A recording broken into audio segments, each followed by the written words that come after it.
السلام عليكم. أنف مصرية نسعى لنحتها على الطريقة الفرعونية إن شاء الله.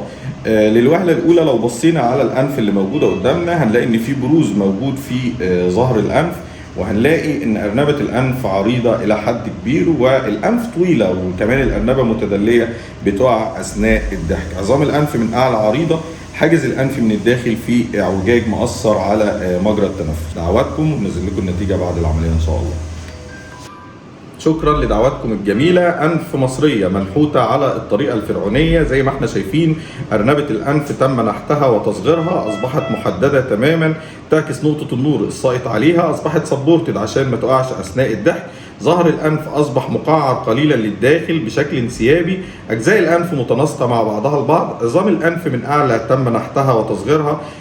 مشاكل التنفس تم إصلاحها من خلال إصلاح اعوجاج الحاجز الأنفي من الداخل بالمنظار. شكرا لكم، في انتظار تعليقاتكم على الفيسبوك واليوتيوب والإنستجرام إن شاء الله.